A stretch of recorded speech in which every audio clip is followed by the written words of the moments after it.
The building was going to kill people. Adrian Cole knew it the moment he saw the blueprint spread across his kitchen table, brought by a half-frozen stranger who'd tracked him down in the middle of nowhere. 3 years ago, he'd walked away from a billion-dollar empire after his design flaw collapsed an entire parking structure. Now, staring at these documents while a blizzard screamed outside, he recognized the same fatal mistake. The construction deadline was 48 hours away. The storm had them trapped, and somewhere in the city below, a tower was about to become a tomb. Stay with me until the end of this story. Hit that like button and drop a comment with your city so I can see how far this tale travels. The wind didn't howl up here. It shrieked. Adrian Cole stood at the cabin window, watching the pines bend like they were trying to snap themselves in half.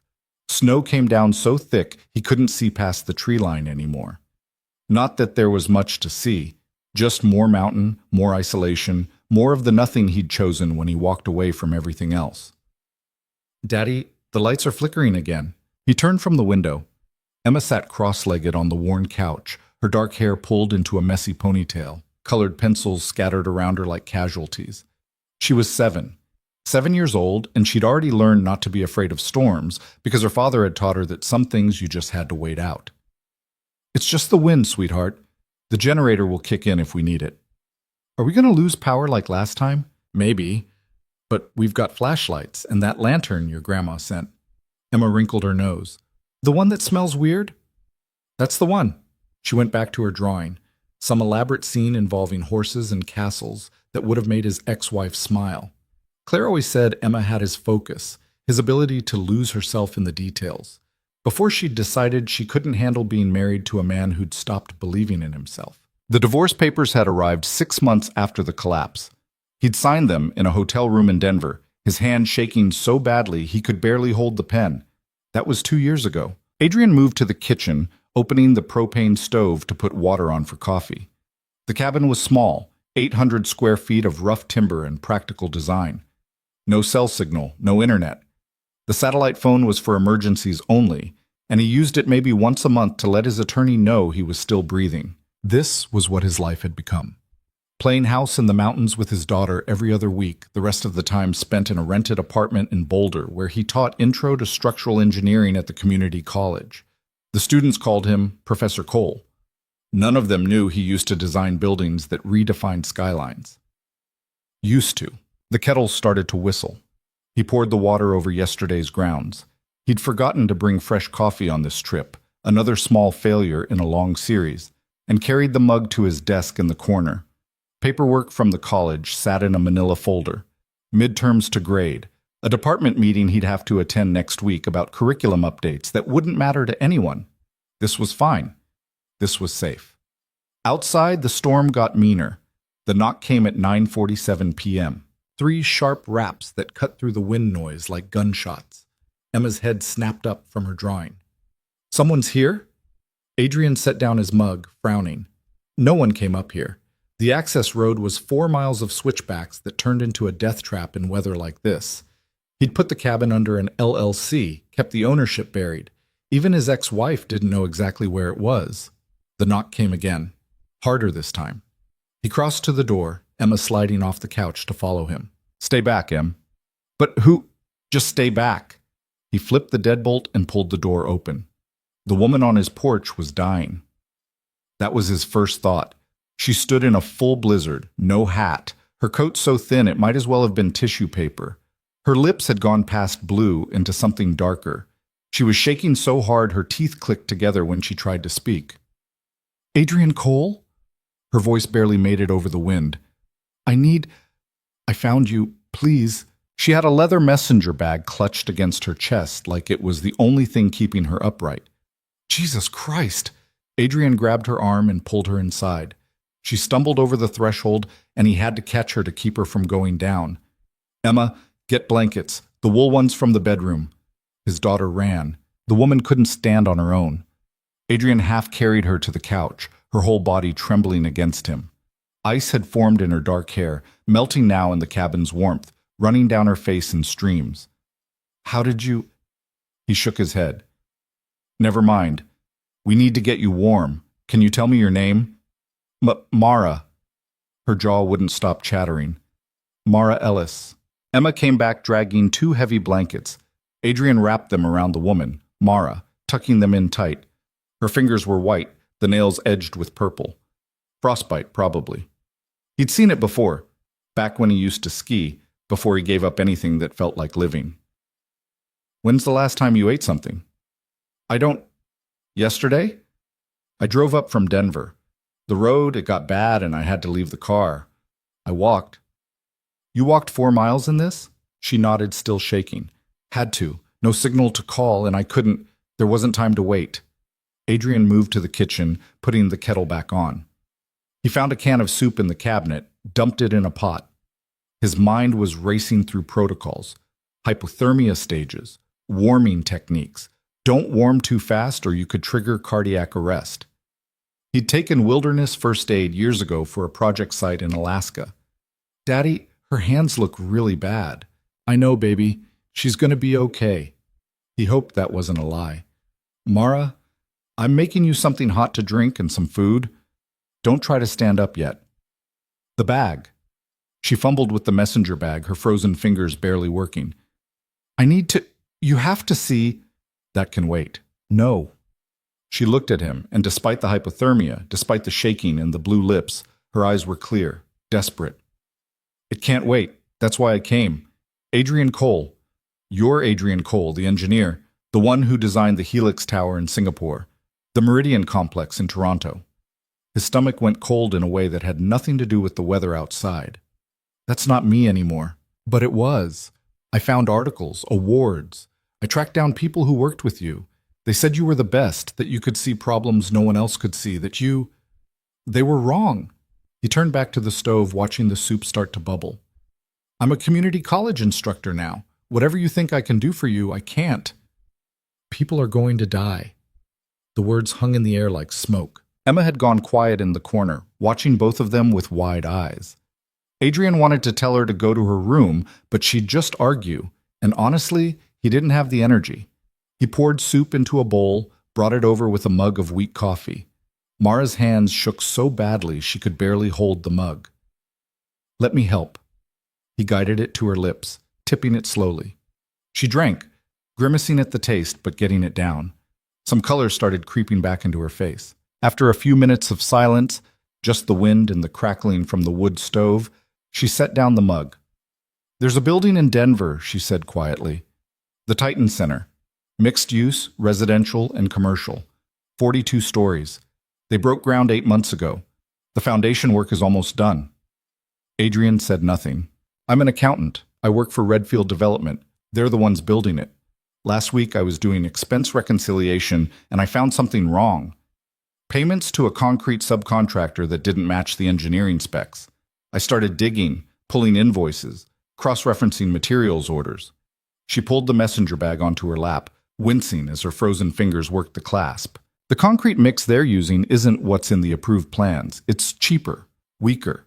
And the rebar spacing in the foundation. Someone changed it. Cut costs. The numbers didn't make sense, so I found the original structural drawings and compared them to what's actually being built. She pulled out a thick folder of documents, her hands still trembling. It's wrong. All of it. The load calculations don't work anymore. But I'm an accountant, not an engineer. I couldn't prove it, so I started looking for someone who could. She looked at him. You disappeared 3 years ago, after the Hartwell Pavilion collapsed. There it was, the thing he never talked about. The thing that ended everything. 6 people died, Adrian said flatly. The parking structure failed during a wedding. I designed it. I approved the plans. I missed a critical flaw in the post-tension system. I read the investigation report, Mara said. It said the contractor deviated from your specs, that I should have caught it during inspection. I didn't. That's on me. He stood up, moving away from the couch. I don't do this anymore. I can't help you. They're pouring the core columns in 48 hours. Once that concrete sets, the building's committed. There's no going back. Her voice cracked. I went to the project manager.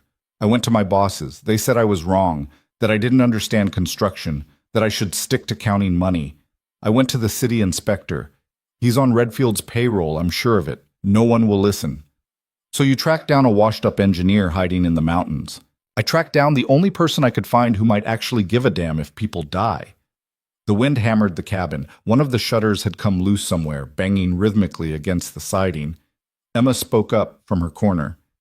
Daddy, if people are going to get hurt, Emma, this isn't... He stopped, took a breath. Sweetheart, why don't you get ready for bed? Brush your teeth. But please. She looked at Mara, then back at him, and something in his daughter's face made his chest tight. Disappointment, maybe. Or just sadness that her father was choosing to be small when someone needed him to be big. She went to the bathroom without another word. Mara was watching him.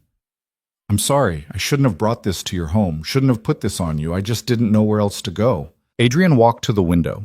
The storm had somehow gotten worse. Snow piled against the glass. Tomorrow they'd be snowed in completely. Even his truck wouldn't make it down the mountain until this passed. How did you find me? Property records. I traced your LLC through 3 shell companies. Called in a favor from a friend who works in county filing. It took me 2 weeks. She paused. I know what it's like to run away from something. I'm not judging you for that.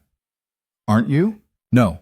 I'm asking you to stop running, just for long enough to look at these documents and tell me if I'm crazy or if there's really something wrong. He didn't turn around. And if there is? What then? You said it yourself. No one's listening. We're stuck on a mountain in the middle of a blizzard, and even if we could get to Denver, it's your word against a major developer with millions on the line. Then at least I'll know I tried everything. And so will you. The shutter kept banging. You can stay here tonight, Adrian said finally. Storm like this, you'd die if you tried to leave. Tomorrow, when it clears, I'll help you get back to your car. But I'm not looking at those documents. He heard her exhale behind him. Disappointment, resignation, maybe anger. He couldn't tell and didn't want to. Thank you for the shelter. Her voice was small. I'm sorry I bothered you. The bedroom down the hall is the guest room. There's extra blankets in the closet. You should sleep. She didn't move for a long moment. Then he heard her stand, the floorboards creaking under her weight. For what it's worth, she said quietly, the people who knew you, the ones I talked to, they all said the same thing. That you cared more about safety than anyone they'd ever met. That you'd spend days checking and rechecking calculations because you never wanted to be the reason someone got hurt. She paused. I guess they didn't know you as well as they thought. She walked down the hall. A door closed. Adrian stood at the window until his breath fogged the glass. Emma came out of the bathroom in her pajamas. She didn't say anything, just climbed onto the couch and pulled a blanket over herself. Usually she'd ask for a story. Tonight she just curled up and closed her eyes. He knew she wasn't asleep. She was doing that thing kids do when they're disappointed in their parents but don't have the words to explain why. He sat down at his desk. The manila folder with the midterms mocked him. He pushed it aside and put his head in his hands. 3 years ago, he'd stood in a hospital waiting room while they pulled survivors from the Hartwell Pavilion rubble. He'd watched the death count tick upward on the news. He'd answered questions from investigators who were polite but persistent. And when the final report came out, contractor error, yes, but the engineer should have caught it during inspection. He'd known his career was over. Not because of lawsuits, those settled. Not because he couldn't find work. Firms still called for the first 6 months, telling him everyone makes mistakes. It was the contractor's fault. Come back. It was over because every time he looked at a blueprint, all he saw was the moment of failure, the sound of concrete cracking, the screaming. He'd tried therapy, tried medication. Claire had tried to help. God knows she'd tried, but you can't love someone out of their guilt. Eventually, she'd taken Emma and left, and he couldn't even blame her. The teaching job was supposed to be temporary, just until he figured out what came next. That was 18 months ago. The wind shook the whole cabin. Something crashed outside, a branch probably.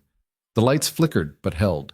Adrian looked at the closed door of the guest room. He thought about Mara walking 4 miles through a blizzard, risking her life because she thought people were in danger and no one would listen. He thought about Emma's face when she realized her father was choosing fear over helping someone. He thought about the 6 people who died because he missed something he should have caught. Then he stood up, crossed to where Mara had left the messenger bag on the floor by the couch, and picked it up. The folder was thick, stuffed with documents. He spread them out on his desk, turning on the lamp. Invoices. Purchase orders. Email printouts. And beneath all of that, architectural plans marked with a Redfield Development logo. He pulled out the structural drawings first. Foundation layout, load distribution charts, concrete specifications, rebar schedules. His hands moved automatically, spreading the pages out, organizing them by system. It had been 3 years since he'd done this. 3 years since he'd let himself think like an engineer instead of someone who used to be one. The numbers started talking to him. It took him 20 minutes to see the first problem. The concrete mix specification called for 6,000 pounds per square inch, with specific admixtures for cold weather curing and early strength development. But the invoices Mara had pulled showed orders for 4,500 pounds per square inch standard mix. That was a 25% reduction in compressive strength. He grabbed a calculator, started running numbers. The rebar spacing was next. The plans called for number 8 bars at 12 inches on center in the foundation mat. But according to Mara's notes, she'd apparently gotten photos from someone on site. They'd spaced them at 18 inches. His stomach started to sink. He pulled up the load calculations, checked them against building codes, ran them again because the first answer couldn't be right. It was. An hour passed, then 2. He covered the desk in notes, calculations scrawled in margins, checks, and rechecks of the structural analysis. The storm had quieted down outside, or maybe he just stopped hearing it. Emma had fallen asleep for real now, her breathing deep and steady. Adrian sat back in his chair, staring at the papers. The building was going to fail. Not immediately, maybe not for years, but the foundation couldn't support the load it was designed to carry. The reduced concrete strength combined with the improper rebar spacing meant the mat foundation would crack under sustained stress. And once it cracked, once the integrity was compromised, it was only a matter of time. A year, maybe 5, maybe 10. But eventually, during peak occupancy, during a high wind event, during an earthquake, something would trigger the cascade, and the Titan Center would come down. He looked at his calculations again, hoping he'd made a mistake. Ran the numbers a third time. The math didn't lie. 42 stories. Mixed use. Residential units on the upper floors, retail on the ground level, offices in between, thousands of people. His hands were shaking. The guest room door opened. Mara stood in the hallway, wrapped in one of the blankets. Her hair was still damp, face pale, but the dangerous edge of hypothermia had passed. "I heard you moving around." She looked at the desk, at all the papers. "You looked." "I shouldn't have." "But you did." He met her eyes. "It's worse than you thought. The foundation won't support the designed load, not with the materials they're actually using. I'd need to see the full engineering analysis, the geotechnical reports, but based on what's here..." He stopped. "This building shouldn't be built. Not like this." Mara came into the room, the blanket trailing behind her. "Can we stop it?" "I don't know, maybe. If we can get to the city, if we can present this to someone who'll listen..." "They won't. I told you I already tried. You're an accountant. No offense, but they can dismiss you. They can't dismiss a structural engineer showing them the math." "They dismissed you 3 years ago." The words landed like a slap. "That's different," he said. "Is it? You think that they're going to listen to the guy who walked away from his career after a building collapsed? The guy who's been hiding in the mountains teaching intro classes?" She wasn't being cruel, just honest. "They'll bury you. They'll say you're bitter, washed up, desperate for attention. Redfield Development has lawyers who eat people like us for breakfast." Adrian looked at Emma, still asleep on the couch. "So what do you want me to do?" "I don't know," Mara said quietly. "I came here because I thought, I don't know what I thought, that maybe someone who understood the stakes would know what to do, that maybe you'd have connections or resources, or just..." She trailed off. "I'm sorry, this was stupid. I should have just accepted that sometimes bad things happen, and there's nothing you can do." "No." She looked at him. "You did the right thing." Adrian stood up, gathering the papers. "Someone has to see this, someone with authority. We need to find a city official who isn't on Redfield's payroll, a media outlet willing to run the story, something. The storm will clear by morning. We'll get down the mountain, get to Denver. We've got 48 hours before they pour the core columns. If we can stop the pour, even delay it, that buys time for a proper investigation. They'll sue me. I pulled internal documents. This is probably theft or corporate espionage, or let them sue. You'll be alive to deal with it. Mara pulled the blanket tighter around herself. Why are you doing this? 2 hours ago, you said you couldn't help. Adrian looked at his daughter. Because she's watching, he said quietly, and I don't want her to grow up thinking her father was someone who knew people were in danger and did nothing. That's a good reason. It's the only one I've got.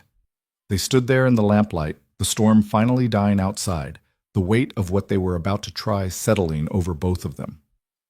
You should get some sleep, Adrian said. We'll leave at first light. It's going to be a hell of a drive down the mountain. Mara nodded, started to turn away, then stopped. Thank you, she said, for looking, for caring, for not being what you thought you were. I'm not doing this because I'm brave. I'm doing it because I'm terrified of being the person who walks away twice. Sometimes that's the same thing. She went back to the guest room. The door clicked shut. Adrian sat at his desk, looking at the calculations, the proof of the danger sitting right there in black and white. He thought about the 6 people who died in the Hartwell Pavilion, thought about the wedding that turned into a disaster, thought about the moment he understood that his mistake had killed people, and now here was a chance to stop it from happening again. Except this time, he wasn't the one who'd made the mistake. This time, someone else's greed and corner-cutting was going to cause the disaster. This time, he could actually do something about it, if he was brave enough. If he hadn't broken himself so badly that he couldn't function, if he could be the engineer he used to be, just for long enough to matter. Emma stirred on the couch, mumbling something in her sleep. He went over, adjusted her blanket, kissed her forehead. She didn't wake. Outside, the last of the storm blew itself out. By dawn, the sky would clear. The road would still be dangerous, probably impassable in places. But his truck had chains, and he knew how to drive in snow. They'd make it down. And then what? He'd figure it out. He had to. Because Mara was right about one thing. The people who knew him, the ones who'd worked with him before everything fell apart, they'd said he cared about safety more than anyone. Maybe they had known him after all. Maybe somewhere under all the fear and guilt and self-loathing, that person still existed. Maybe it was time to find out. Adrian turned off the lamp and lay down on the floor next to the couch, using a throw pillow for his head. The cabin settled around him, wood creaking as the temperature dropped. Tomorrow would come whether he was ready or not. He closed his eyes and tried to sleep, knowing he wouldn't, knowing the calculations would keep running through his head until morning. 48 hours. Thousands of people. And a washed-up engineer's last chance to prove he was more than his worst mistake. The sky at dawn looked like something had beaten it half to death. Adrian stood on the porch, boots crunching through 8 inches of fresh snow, watching bruised clouds drag themselves east. The storm had passed, but left the mountain looking like a war zone. Trees down everywhere. His truck buried under a drift that would take 20 minutes to dig out. Behind him, the cabin door opened. Mara stepped out, wearing the same thin coat from last night. She looked better, color back in her face, steadier on her feet, but still half frozen. That's all you brought? That coat? She shrugged. I left Denver in a hurry. Wasn't exactly planning for Arctic conditions. You're going to freeze before we make it halfway down. He went back inside, dug through the closet until he found Claire's old parka. His ex-wife had left it behind, along with a lot of other things she didn't want anymore. Here, it'll be big on you, but it's warm. Mara took it, something unreadable crossing her face. Thanks. Emma was at the kitchen table eating cereal and watching them both with the kind of attention kids have when adults are pretending everything's normal, but clearly isn't. We're going on a trip, sweetheart, Adrian said, down to Denver, just for the day. Because of the building? Yeah, because of the building. Is it going to fall down like the other one? The words hit him square in the chest. He'd never talked to Emma about Hartwell, never explained what happened, why they'd moved, why Mommy left. She was only 4 when it happened. He'd thought she didn't remember. Kids remember everything. I'm going to make sure it doesn't, he said quietly. That's why we have to go. Emma nodded, like this made perfect sense. Like her father trying to stop a disaster was just a normal Tuesday. She finished her cereal, took the bowl to the sink, and went to pack her backpack without being asked. Mara was watching him. You didn't tell her. She was 4. What was I supposed to say? The truth, maybe. The truth is that 6 people died because I missed something. You want me to explain that to a 4-year-old? She's 7 now, and she's going to find out eventually. Kids always do. Adrian grabbed the truck keys from the hook by the door. You have kids? No. Then maybe don't tell me how to raise mine. It came out harsher than he meant. Mara's face closed off, professional and distant again. Sorry, he said. I didn't. It's fine. Let's just focus on getting down the mountain. It took 40 minutes to dig the truck out and get the chains on. By the time they finished, Adrian's back was screaming and his hands were numb even through the gloves. Emma sat in the back seat with her backpack and a ratty stuffed elephant she'd had since she was 2. Mara climbed into the passenger seat, the messenger bag on her lap like it might escape if she wasn't holding it. Adrian started the engine, let it warm up while he scraped ice off the windshield. You know this road? Mara asked. I've driven it 100 times. In conditions like this? Twice, maybe 3 times. He got back in, put the truck in gear. Hold on to something. The access road was worse than he'd expected. Snow had drifted across whole sections, turning the switchbacks into guesswork. Twice they had to stop while he got out and used the shovel to clear a path. The truck slipped and slid, chains grinding against ice, engine whining in low gear. Emma didn't complain. She just watched out the window, humming something to herself. Mara gripped the door handle so hard her knuckles went white. You okay? Adrian asked. I don't like mountain roads. Little late for that. I know. They came around a tight corner and Adrian hit the brakes, the truck fishtailing before the chains caught. A pine had come down across the road, blocking everything. Hell! He got out, assessed the situation. The tree was too big to move, too thick to cut through with the handsaw in his emergency kit, and the shoulder on the right side dropped off into nothing. Mara joined him, Emma staying in the truck. Can we get around it? Mara asked. Not in the truck. Road's too narrow. So we're stuck. Adrian looked at the tree, then at the drop-off, then back the way they'd come. His brain was already working the problem, running calculations about weight distribution and traction. We can winch it, he said. Pull it far enough to the side that we can squeeze past. But I'm going to need your help. It took an hour. The winch on his truck was old, cranky, and absolutely not designed for pulling full-grown pines. But between the two of them, Mara guiding the cable, Adrian working the controls, they managed to drag the tree far enough over that the truck could fit. Barely. He had Emma close her eyes while he navigated past, one set of wheels hanging so far over the edge he could feel the truck wanting to tip. But the chains held, the frame didn't scrape, and they made it through. Mara had gone pale again. You do that a lot? First time. Great. They kept going. The road got better as they lost elevation, the snow thinning out until it was just slush and ice. By the time they hit the county highway, Adrian's shoulders were locked up from tension, and he had a headache building behind his eyes. Mara checked her phone. I've got signal. Barely. Call someone. Anyone who might listen. She scrolled through her contacts, tried 3 numbers. All of them went to voicemail. She left messages, clipped, professional, urgent. But Adrian could hear the defeat creeping into her voice. They're not going to call back, she said finally. Then we find someone in person. The city building department. A news station. Someone. Redfield has connections everywhere. I told you that. So we find someone they don't own. Emma spoke up from the back seat. What if you show them the math? Adrian glanced in the rear-view mirror. What? You're always saying math doesn't lie. Show them your numbers. Mara looked back at her. That's actually not a bad idea. The numbers only matter if someone understands them, Adrian said. Most city officials aren't engineers. Then we find an engineer, Mara said. Someone with credibility. Someone who can back up your analysis. Adrian's hands tightened on the wheel. The names ran through his head. Colleagues from before, people he'd worked with, people who'd called offering support after Hartwell. But that was 3 years ago. He'd stopped returning those calls, stopped answering emails. Eventually, they'd stopped trying. I burned those bridges, he said quietly. All of them? He thought about it. There was one name. One person who'd kept reaching out even after Adrian made it clear he wanted to be left alone.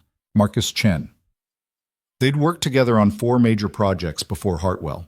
Marcus had testified at the investigation, defending Adrian's design, blaming the contractor. He'd offered Adrian a job afterward, a fresh start at his firm in Seattle. Adrian had never responded. There's someone, Cassess, he said. Maybe. I don't know if he'd even talk to me. It's worth trying. They stopped at a gas station on the edge of Boulder. Adrian filled the tank while Mara took Emma inside for snacks and a bathroom break. He stood in the cold, watching numbers tick upward on the pump, trying to figure out what he'd even say. "Hey Marcus, remember me? The guy who ghosted you for 3 years? I need a favor." His phone was in the truck.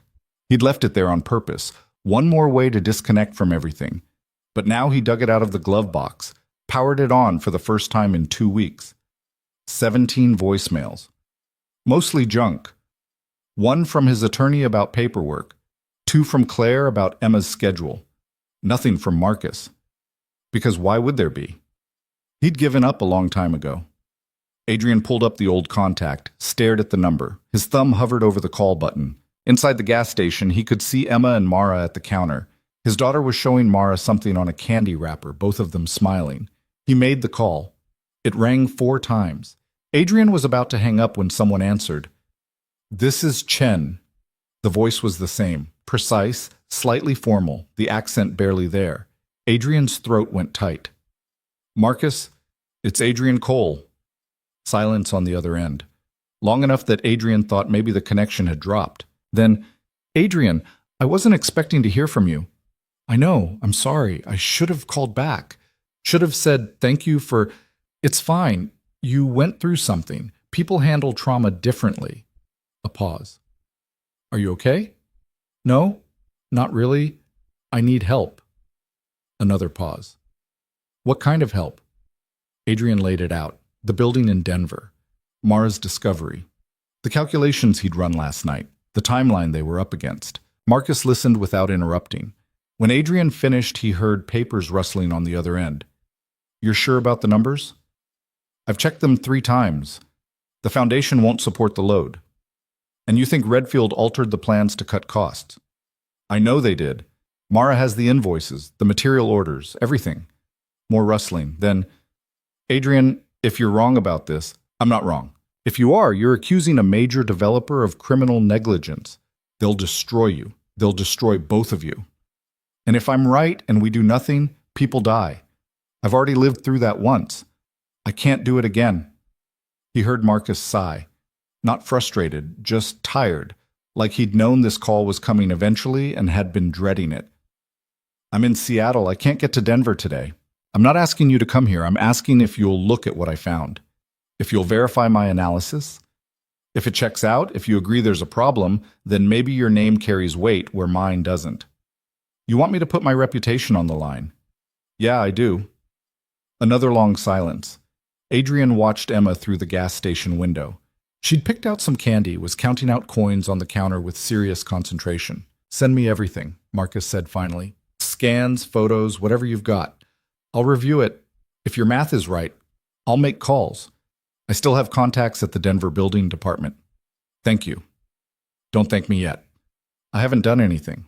Marcus paused. "Adrian, are you sure you're ready for this? Coming back into this world, it's not going to be easy. People remember Hartwell. They're going to have questions. Let them ask. And you'll be okay with that? With all of it coming back up?" Adrian looked at the phone, then at the truck, then at the mountains behind them. "No," he said honestly, "but I'm doing it anyway." "That's either very brave or very stupid." "Probably both." Marcus actually laughed at that. "All right, send me the files. I'll call you in a few hours." They hung up. Adrian finished pumping gas, went inside to pay. Mara and Emma were at a table by the window, sharing a bag of chips. "Any luck?" Mara asked. "Maybe. I've got a friend looking at the analysis. If he backs it up, he'll make calls." "How long?" "Few hours." Mara checked her watch. "It's 11:30 now. They're pouring the columns at 8 a.m. tomorrow. We're running out of time." "I know." Emma tugged on his sleeve. "Daddy, I'm hungry. Like real food." "Okay, sweetheart, we'll find something." They got back on the road, heading for Denver. Traffic picked up as they hit the interstate. Normal people doing normal things on a Wednesday morning. Going to work, running errands, living lives that didn't involve stopping buildings from collapsing. Adrian's phone rang 40 minutes later. "Adrian, it's Marcus. I've looked at your analysis." Adrian's chest went tight. "And? You're right. The foundation is critically under-designed for the specified loads. With the material substitutions and spacing changes, you're looking at a safety factor of maybe zero point 0.7 where code requires 2.0. This thing is a lawsuit waiting to happen. Can you help? I'm making calls now. But Adrian, you need to understand something. Redfield Development is connected. They've got the mayor's ear, half the city council, most of the building department. Even with my backing, this is going to be a fight. I don't care. We have to try. I know. I'm just telling you to be ready. Marcus paused. There's something else. I did some digging on Redfield. They've done this before. 3 projects in the last 5 years. All of them had material substitutions that weren't caught until after construction. Nothing that caused a failure, but close. They settle lawsuits quietly, pay fines, move on. So they know what they're doing. This isn't an accident. No, it's a business model. Cut corners, save millions, pay the occasional penalty. The math works out in their favor. Adrian felt sick. How do people like this stay in business? Because most of the time, nothing happens. Buildings stand, people live in them, and everyone assumes it's fine. Until it's not. We have to stop them. I'm doing what I can. I've got a call scheduled with the chief building official in an hour. But Adrian, you should be there. You're the one who found this. Your voice matters. They won't listen to me. They might, especially if we both show up. Adrian looked at the road stretching ahead. They were an hour from Denver now, maybe less. Where should I meet you? Marcus gave him an address downtown. City Hall, 3rd floor, 3 p.m. We'll be there, Adrian said. He hung up, told Mara the plan. She nodded slowly. What if they still don't listen? Then we go to the media, the governor's office, OSHA, every regulatory agency we can find. We make enough noise that they can't ignore it. That could take days. We don't have days. Then we get creative. Emma was quiet in the back seat, but Adrian could see her watching in the mirror, taking it all in, learning what it looked like when someone decided to fight. They hit Denver traffic at 1 p.m. The city sprawled around them, steel and glass and concrete, all of it built on someone's calculations, someone's promise that it would stand. Adrian looked at every building they passed and wondered how many of them were hiding the same kind of corner-cutting Redfield had done. How many disasters were just waiting for the right trigger? Mara directed him to a parking garage near City Hall. They had an hour to kill, so Adrian found a cafe where Emma could get a proper lunch and Mara could spread out the documents one more time. Walk me through it again, Mara said. I need to understand enough to explain it if someone asks me directly. So Adrian did. He drew diagrams on napkins, explained load paths and stress distribution, and why concrete strength mattered. Mara listened, asked questions, took notes in the margins of her printouts. Emma colored on the back of one of the napkins, drawing what looked like a building with a giant crack down the middle. Em, what's that? She looked up. The bad building, the one we're fixing. We're trying to stop it from being built wrong in the first place. Same thing. She went back to coloring. At 2:45, they walked to City Hall. The building was old granite and new glass, trying to be 2 things at once and not quite succeeding. Security made them check in, walk through metal detectors. The guard looked at Emma. School field trip? Something like that, Adrian said. 3rd floor, long hallways with fluorescent lights and worn carpet. Offices with names on doors, most of them closed. They found the building department at the end of the hall. Marcus was already there, waiting outside. He looked older than Adrian remembered, more gray in his hair, lines around his eyes. But when he saw Adrian, his face broke into something genuine. You look like hell, Marcus said. Yeah, well, mountain living. They shook hands. Marcus looked at Mara, then Emma. You brought your daughter to a building code meeting? Didn't have a choice. Her mom's out of town. Marcus smiled at Emma. You must be Emma. Your dad's told me about you. Emma looked at Adrian. You have? A long time ago, Adrian said quietly. Before everything. The door to the inner office opened. A woman in her 50s, severe suit, reading glasses on a chain, looked at all of them like they were interrupting her day. You're the group about the Titan Center? Yes, Marcus said. Thank you for seeing us, Ms. Patterson. I have 15 minutes. Make it count. They filed into her office. It was smaller than Adrian expected, crammed with file cabinets and blueprints rolled up in corners. Ms. Patterson sat behind her desk, didn't offer them chairs, There were only two anyway. Marcus started. He laid out the technical analysis, speaking in the calm, precise way that made people listen. He showed the calculations, explained the discrepancies between approved plans and actual construction. Ms. Patterson listened, her face giving nothing away. When Marcus finished, she looked at Adrian. "You're the engineer who analyzed this?" "Yes." "And you're Adrian Cole, the Hartwell Pavilion engineer." There it was. The thing he'd known was coming. "Yes. The investigation said you missed a critical flaw during inspection. The investigation said the contractor deviated from my specifications and I failed to catch it during inspection. Both things are true. So why should I trust your analysis now?" The question hung in the air like smoke. Emma was sitting in one of the chairs, too small for it, watching her father get cross-examined. "Because I've spent 3 years thinking about what I missed," Adrian said. 3 years going over those calculations in my head, understanding exactly where I failed.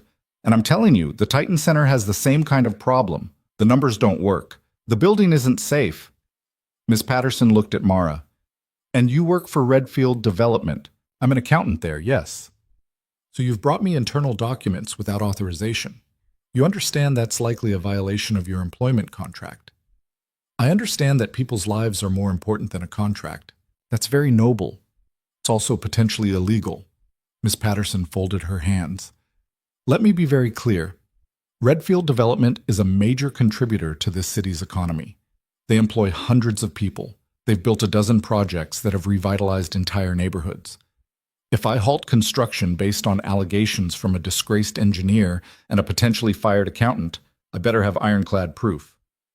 "The math is ironclad," Marcus said. "Your math, based on documents that may have been altered or misrepresented." "I have the invoices," Mara said. "Purchase orders, delivery confirmations. All of it proves they're using different materials than specified. Or it proves there were change orders that went through proper channels and you simply don't have access to the full documentation." Adrian felt it slipping away. He'd known this would be hard, but watching it happen was different. "What would it take?" he asked. "What would you need to see to halt the pour?" Ms. Patterson considered. "An independent structural assessment from a licensed engineer with no connection to either party. A full audit of the materials on site. Sworn statements from contractors confirming the deviations. And probably a court order, given Redfield's attorneys will fight any work stoppage." "That would take weeks." "Yes. The pour is tomorrow morning. Then you have a time problem, Mr. Cole." Marcus leaned forward. "Sarah, I've known you for 15 years. You know I wouldn't bring something like this if I wasn't certain." "I know you believe you're certain, but belief isn't evidence." She stood up. "If you want me to act, bring me something that will hold up in court. Until then, my hands are tied." They were being dismissed. Adrian wanted to argue, to push, to make her understand. But Emma was watching, and he knew what desperation looked like. They left the office. In the hallway, Mara looked like she might cry. "That's it? We show her everything, and she just says no?"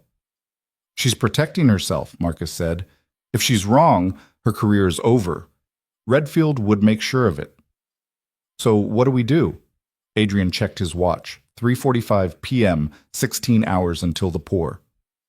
"We find another way." They walked back to the parking garage, none of them talking. Emma held Adrian's hand, and he squeezed it, maybe too tight. His phone rang. Unknown number. "This is Adrian." "Mr. Cole, my name is David Brennan. I'm an attorney representing Redfield Development. We've become aware that you and a Ms. Mara Ellis have been making certain allegations about the Titan Center project." Adrian's stomach dropped. "How did you—" "Ms. Patterson is required to report potential issues to the relevant parties, as are we required to protect our interests. I'm calling to inform you that if you continue spreading false information about our project, we will pursue legal action for defamation, tortious interference, and any other remedies available to us." "The information isn't false. Then you won't mind presenting it in court, where it will be thoroughly examined, along with your professional history. I understand the Hartwell Pavilion case is a matter of public record." There it was, the threat wrapped in professional language. "Are you really willing to bet people's lives on your profit margin?" Adrian asked. "Are you really willing to bet what's left of your career on the analysis of someone who's been hiding in the mountains for 3 years? Think carefully, Mr. Cole. We have resources you can't imagine. We will bury you, and Ms. Ellis, and anyone else who gets in our way." The line went dead. Adrian stood there, phone in his hand, while Emma and Mara and Marcus waited. "That was Redfield's attorney," he said. "They're threatening to sue if we don't back off." Mara went pale.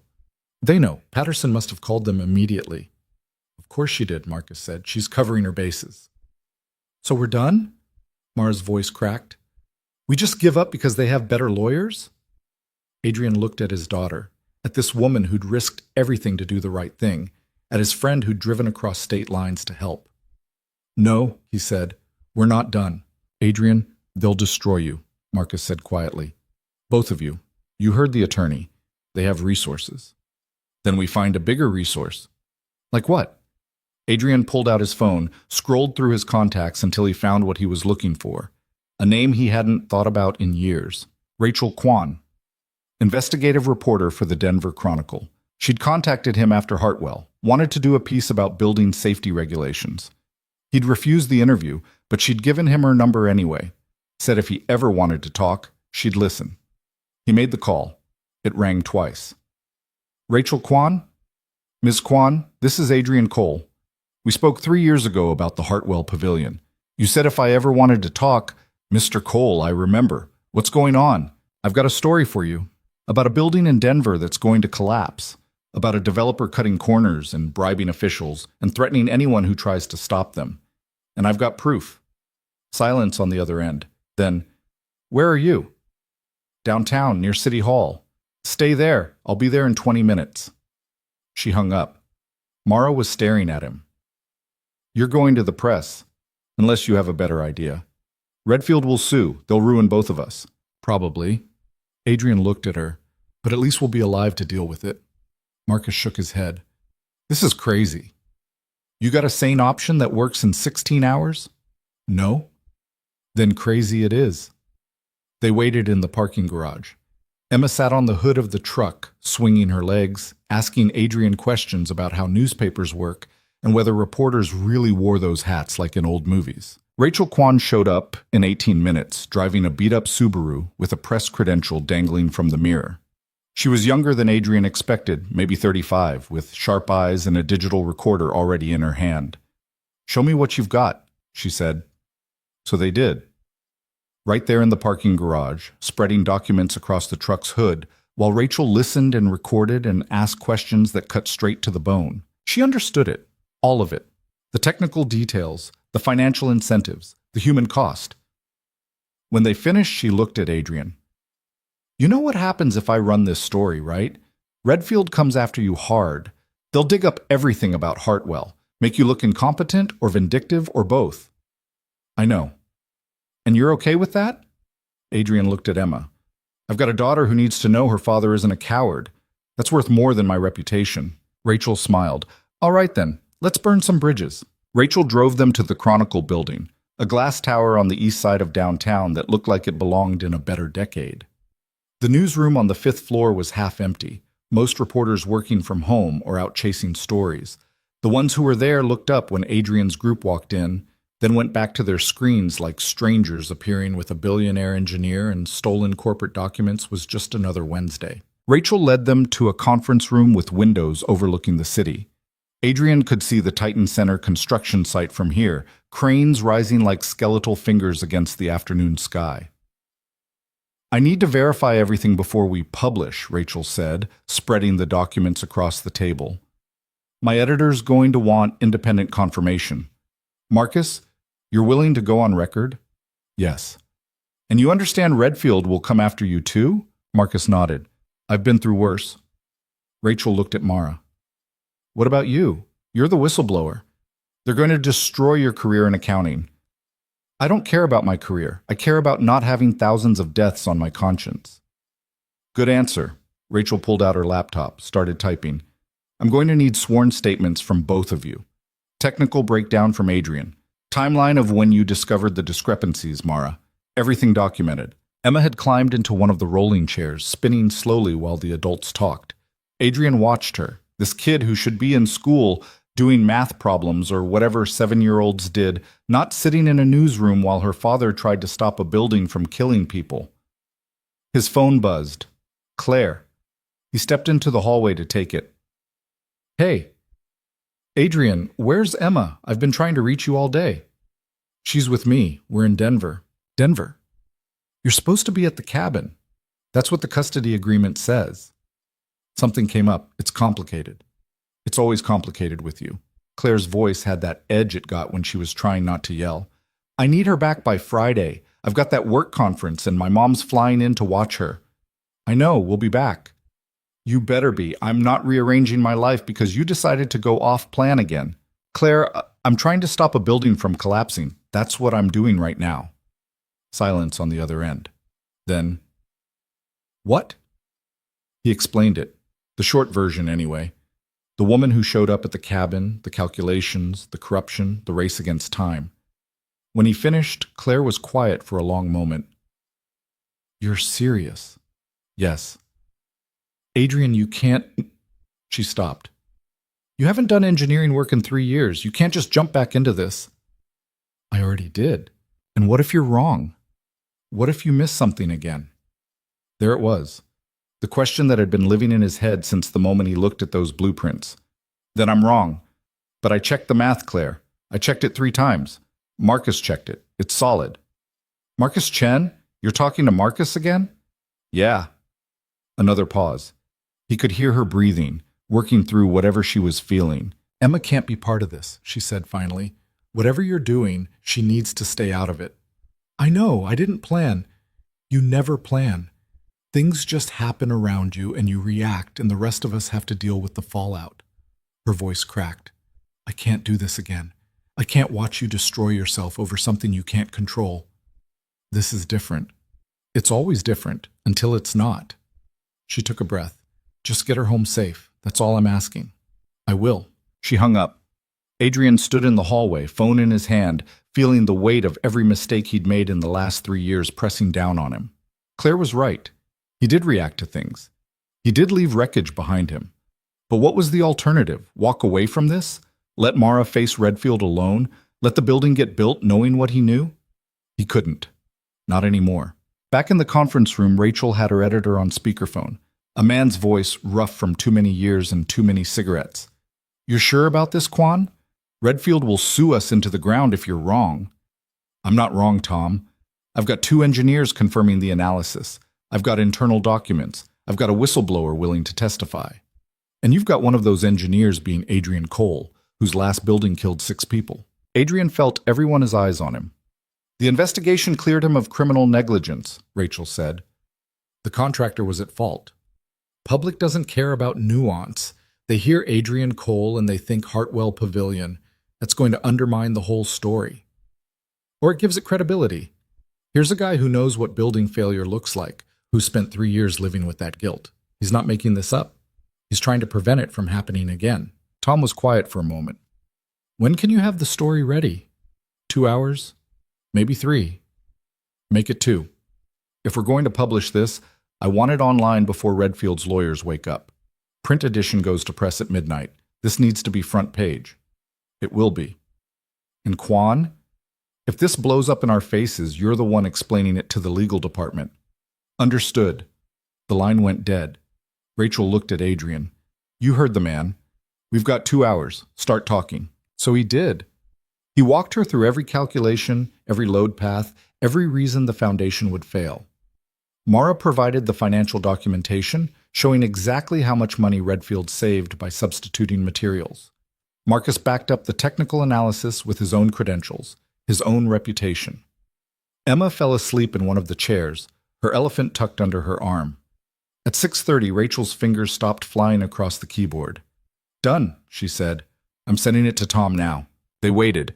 Adrian paced the conference room while Mara chewed her thumbnail and Marcus checked his phone every 30 seconds. Rachel's laptop pinged. He approved it, she said. We're publishing in 10 minutes. That's it? Mara asked. We just put it online and hope people care? I'm also sending it to every news outlet in the state, TV stations, radio, other papers. By morning, this will be everywhere. Adrian's phone rang. Unknown number again. He answered. Mr. Cole, this is David Brennan. I'm calling to inform you that if the Denver Chronicle publishes anything about the Titan Center based on information you provided, Redfield Development will file a lawsuit naming you personally for defamation, tortious interference, and theft of proprietary information. We will seek damages in excess of $50 million. We will also pursue criminal charges against Ms. Ellis for corporate espionage. Do you understand what I'm saying? I understand you're scared. We're not scared, Mr. Cole. We're prepared. You have one chance to stop this. Call the Chronicle. Tell them you made a mistake. Retract your statements. If you do that within the next 10 minutes, we'll consider the matter closed. And if I don't, then we destroy you, both of you, and we'll enjoy doing it. Adrian looked at Rachel, at Mara, at his sleeping daughter. Publish the story, he said to Rachel. Mr. Cole, Brennan started. Adrian hung up. Rachel hit a button on her laptop. It's live. They crowded around the screen. The headline stared back at them in bold type. Developer accused of cutting corners on 42-story tower. Former engineer claims Titan Center Foundation unsafe. Documents reveal material substitutions. Below it, Rachel's article laid out everything. The technical problems, the financial incentives, the city's failure to act. And right there in the third paragraph, Adrian's name and his credentials and his history. Mara's phone started buzzing, then Marcus's, then Adrian's. That's the network, Rachel said, other outlets picking it up. Adrian's phone showed 3 missed calls from numbers he didn't recognize, voice messages piling up, text messages from people he hadn't talked to in years. One from Claire, I'm watching the news, what did you do? He didn't answer, couldn't really. What would he even say? At 7:15, the local TV news led with the story. They showed the construction site, showed file footage of Adrian from 3 years ago leaving the Hartwell investigation, showed Marcus giving an interview via video call from his hotel. By 8 o'clock, it had gone national. Cable news picked it up. Twitter exploded. Someone found old photos of the Hartwell collapse and put them side by side with renderings of the Titan Center. Adrian's phone wouldn't stop ringing. At 8:30, the Denver Building Department issued a statement saying they were reviewing the allegations and would make a determination by morning. At 9, Redfield Development held a press conference. Their CEO, a man in his 60s with silver hair and a suit that cost more than Adrian's truck, stood at a podium and called the allegations baseless, defamatory, and the work of a disgraced engineer seeking attention. Adrian Cole is a man whose negligence resulted in 6 deaths, the CEO said calmly. His attempt to rehabilitate his reputation by attacking a respected company is transparent and pathetic. The Titan Center has been designed and built to the highest standards. Every permit has been obtained. Every inspection has been passed. We will not be intimidated by false accusations. A reporter asked about the documents Mara had provided. We're reviewing all claims, the CEO said. But I can tell you that any allegations of improper material substitutions are false. Our construction methods are fully compliant with all regulations. Another reporter. Will you halt the concrete pour scheduled for tomorrow morning? Absolutely not. This project is on schedule and will remain on schedule. We have hundreds of workers counting on their paychecks and thousands of future residents counting on their homes. We will not let baseless allegations disrupt that. The press conference ended. Adrian watched it on Rachel's laptop, feeling his hands shake. He just called you a liar on national television, Mara said quietly. I know. So what do we do? Adrian looked at the clock. 9:45 p.m., 10 hours until the pour. We go to the site, he said. We show up tomorrow morning with cameras and reporters, and we make it impossible for them to pour that concrete without the whole world watching. They have security, Marcus said. You won't get close. Then we protest outside, we make noise, we force the city to halt the pour while they investigate. Rachel was already typing on her phone. I can get cameras there. I know people at the TV stations. If this turns into a spectacle, they'll cover it. Good. That's what we need. Spectacle. Mara was looking at him like she wasn't sure if he was brave or insane. This is going to get ugly. It already is ugly. We're just making it visible. Emma stirred in her chair, blinking awake. Daddy? Hey, sweetheart. We're almost done here. Are we going home? He wanted to say yes. Wanted to pack her in the truck and drive back to the cabin and pretend none of this was happening. But he thought about Claire's question, what if you're wrong again? And he knew he had to see this through. Not yet, baby. We've got one more thing to do tomorrow morning. The building thing? Yeah, the building thing. She nodded, like this made perfect sense. Okay. They left the Chronicle building at 10 o'clock. Rachel promised to have reporters and cameras at the Titan Center site by 6 a.m. Marcus was going to reach out to other structural engineers, see if anyone else would come forward with concerns. Adrian drove to a cheap hotel near the airport, the kind of place that didn't ask questions and took cash. He got 2 rooms, one for him and Emma, one for Mara. Emma was asleep before her head hit the pillow. Adrian stood at the window looking at the city lights, his phone still buzzing with calls and messages he wasn't answering. A knock on the connecting door. He opened it. Mara stood there in the hotel robe, her hair wet from the shower. Can't sleep either? She asked. Not really. She came in, sat on the edge of the other bed.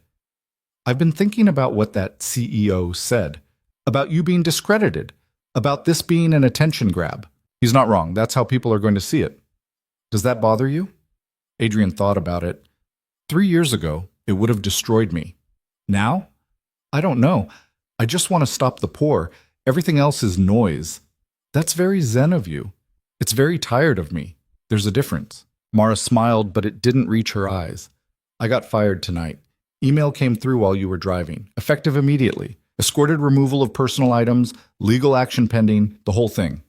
I'm sorry. Don't be. I knew it was coming. She looked at her hands.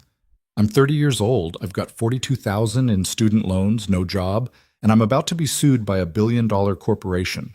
My mom called crying. My sister called yelling. My ex-boyfriend called to say I told you so. Sounds like a fun evening. It's been great. She laughed, but it came out broken. Why are we doing this? Really? We could still walk away. Tell Rachel it was a mistake. Redfield would probably settle if we signed NDAs. You want to do that? No, but I want to know why you don't. You've got a daughter to think about, a life, even if it's not the one you had before. Why risk all of it? Adrian looked at Emma sleeping, her face peaceful in the dim light from the window. Because she's watching, he said quietly. And I need her to know that her father isn't someone who walks away when it matters, even if it costs everything, maybe especially then. That's a lot of pressure to put on yourself. Yeah, well, I put 6 people in the ground because I didn't catch a mistake. That's a lot of pressure too. They sat in silence for a while. Outside, a plane took off, lights blinking against the dark sky. What was it like? Mara asked. After Hartwell, when you knew what happened. Adrian closed his eyes. He'd never talked about this. Not to the therapist, not to Claire, not to anyone. Like drowning, he said. Except you don't die, you just keep drowning. Every day you wake up and remember what you did, and it's drowning all over again. But it wasn't your fault, the contractor. I signed off on the inspections. I walked that site. I should have seen the deviations, should have caught the post-tension errors. That's my job. That's what I'm supposed to do. He opened his eyes. People say it wasn't my fault, but fault doesn't matter when 6 people are dead. Intent doesn't matter. Blame doesn't matter. All that matters is they're gone and I could have stopped it. And now you're trying to stop it from happening again. Now I'm trying not to drown. Mara stood up, moved to the door. For what it's worth, I don't think you're drowning. I think you're swimming. Maybe for the first time in 3 years. She went back to her room, closed the door softly. Adrian sat there for a long time, thinking about swimming and drowning and the difference between them. Eventually, he lay down on the bed next to Emma, not bothering to undress or get under the covers. Sleep didn't come. He watched the numbers on the clock change, counting down the hours. At 5 a.m., he gave up and got in the shower. The water was barely warm, but he stood under it anyway, letting it beat against his shoulders while his mind ran through scenarios. Best case, the city halts the poor pending investigation. The story grows. Regulators step in.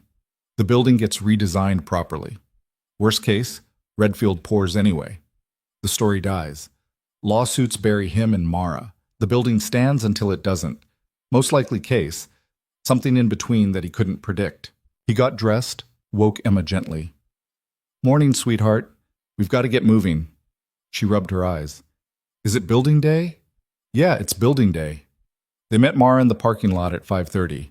She looked like she'd slept as much as Adrian had, which was to say not at all. But she'd put on makeup and a professional outfit, armor for whatever was coming. The drive to the Titan Center site took 20 minutes. The sun was just starting to think about rising, painting the sky in shades of gray and pink. They could see the news vans from 2 blocks away. Rachel had come through. There were at least 6 TV trucks parked around the construction site, reporters doing stand-ups with the half-built tower in the background. A crowd had gathered, protesters with signs, curious onlookers, construction workers arriving for their shift and looking confused. Adrian parked as close as he could get. They walked toward the site, Emma holding his hand. A reporter spotted them. "That's Adrian Cole!" Suddenly, they were surrounded. Microphones thrust in his face, cameras rolling, questions shouted over each other. "Mr. Cole, do you stand by your allegations? Are you concerned about being sued? What do you say to people who think you're just trying to rebuild your reputation?" Adrian stopped walking. The crowd pressed in around them. Emma squeezed his hand tighter. He looked at the cameras, at all these people waiting for him to say something. "I'm here because the Titan Center Foundation is unsafe," he said. His voice was steady, which surprised him. "I've reviewed the structural calculations and the material specifications. The concrete being used is 25% weaker than code requires. The rebar spacing is inadequate. If this building is constructed as currently designed, it will fail. Maybe not today, maybe not next year, but eventually. And when it fails, people will die." "The developer says you're wrong," a reporter called out. "The developer is lying. I have the documentation. I have the math. And I have the support of other structural engineers who've reviewed my analysis." "Are you doing this to make up for Hartwell?" The question hit him like a fist. Adrian looked at the reporter who'd asked it. Young guy, probably his first big story. "I'm doing this to prevent another Hartwell," Adrian said quietly. "That's all. That's everything." More questions? More cameras? But Adrian pushed through the crowd toward the construction fence. Security guards were gathering on the other side, walkie-talkies crackling. At 6:30, a black SUV pulled up. Redfield's CEO got out, flanked by attorneys.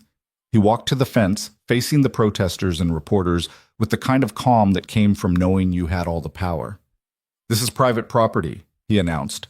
"You're all trespassing. I'm asking you to disperse." "We're on public sidewalk," Rachel called out. She'd appeared from somewhere, recording everything on her phone. "Then stay on the sidewalk. But this project is moving forward. The concrete pour will begin at 8 a.m. as scheduled." "Even knowing the foundation is unsafe," Adrian shouted. The CEO looked at him. "Mr. Cole, I understand you're desperate to be relevant again. But making false accusations doesn't change what you are. A failed engineer who couldn't handle the pressure." The crowd went quiet. Adrian felt Emma's hand in his, felt every eye on him, felt the weight of 3 years of guilt and shame and hiding. "You're right," he said. "I failed. I missed something I should have caught, and 6 people died because of it. I live with that every single day. But I'm not wrong about this. And if you pour that concrete knowing what I know, then you're the one who failed, and you'll have to live with what comes next." The CEO smiled. Not friendly, just predatory. "We'll let the courts decide who failed." He turned to the construction manager standing nearby. "Proceed with the pour at 8 a.m. Anyone who interferes will be arrested." He walked back to his SUV. The attorneys followed. Adrian stood at the fence, watching truck after truck of concrete arrive. The mixer drums turning, workers moving into position, everything proceeding like the protests and the reporters, and the accusations didn't exist. At 7:45, police arrived. 6 squad cars, officers forming a line between the protesters and the construction site. "This is getting bad," Mara said. "Maybe we should—" Her phone rang. She answered, listened, her face going pale. "That was my attorney. Redfield filed the lawsuit an hour ago, $50 million in damages. They're also seeking a restraining order to keep us away from the site." "They can't do that," Rachel said. "They're doing it." Mara's hands were shaking. "Adrian, we tried. Maybe we should just—" "No." He looked at the construction site, at the concrete trucks lined up, at the foundation that was about to be committed to failure. "We're not leaving." At 7:55, Marcus called. "Adrian, I've got 12 structural engineers on a conference call. They've all reviewed your analysis. They all agree the foundation is under-designed." His voice was tight with urgency. I'm patching you through to them now. If you can get this on speaker, get it in front of those cameras. Adrian held up his phone, turned it to speaker mode. A chorus of voices came through, engineers from across the country, all of them stating their credentials and their conclusions. The reporters heard it, started recording, started broadcasting live. At exactly 8 a.m., the construction manager gave the signal. The first concrete truck moved into position. Emma was crying. Adrian knelt down, pulled her close. I'm sorry, baby. I'm so sorry. You tried, Daddy. You tried really hard. He looked up at the building, at the concrete starting to flow, at the foundation that would doom it. And then his phone rang one more time. The caller ID showed Denver Building Department. He answered. Mr. Cole, this is Sarah Patterson. I've spent the last hour on the phone with the governor's office, the mayor, and our legal team. In light of the overwhelming expert testimony that's come forward this morning, we're issuing an emergency stop work order on the Titan Center effective immediately. Adrian couldn't breathe. You're halting the pour? Yes. And we're launching a full investigation. If your allegations are substantiated, and at this point it appears they will be, we'll be revoking Redfield's permits until the design is corrected. The concrete truck stopped mid-pour. The construction manager was on his phone, yelling at someone. Workers looked confused, then started backing away from the site. The CEO's SUV door opened. He got out, face red, shouting at his attorneys. Rachel grabbed Adrian's arm. Did you just win? He looked at Emma, at Mara, at all the cameras recording this moment. I think we just stopped a building from killing people. The crowd erupted, protesters cheering, reporters rushing forward, the police holding them back but not bothering to hide their smiles. Adrian's phone wouldn't stop buzzing, messages pouring in, other engineers offering support. Claire calling again. The community college asking what the hell was happening. He ignored all of it. Just held his daughter and let himself feel something he hadn't felt in 3 years. Not redemption, that would take longer. Not forgiveness, that might never come. Just the simple knowledge that this time he'd gotten it right. The chaos didn't stop just because they'd won. If anything, it got worse.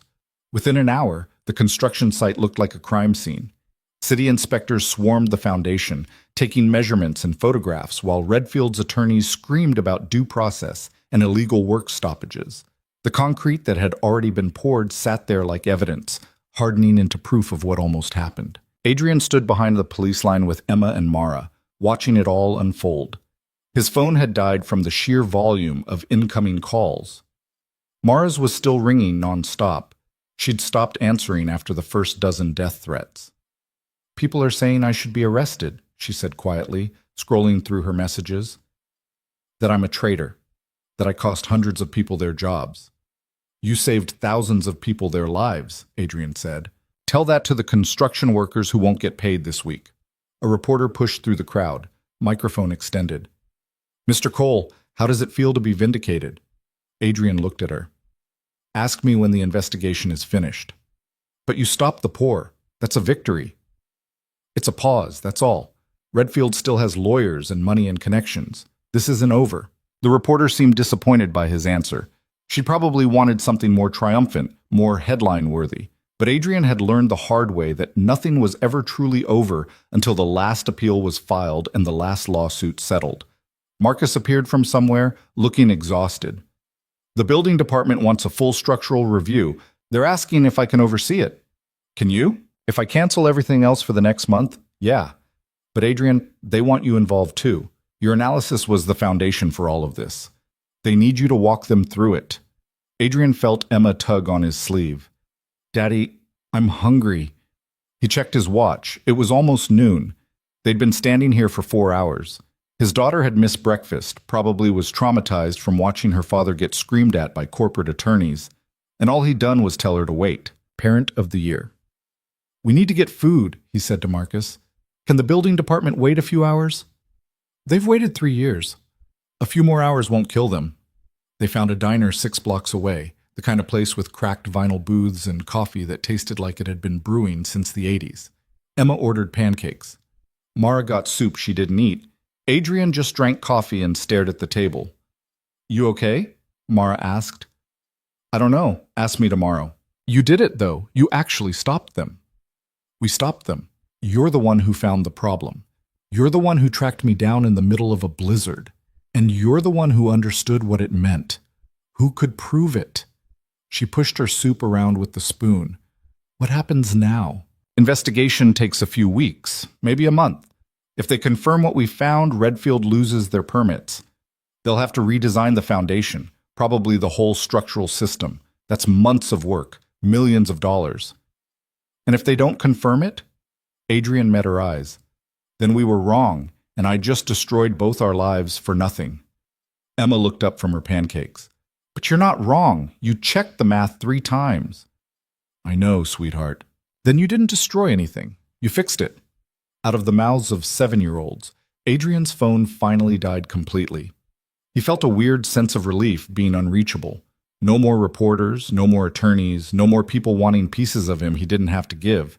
They finished eating in relative quiet.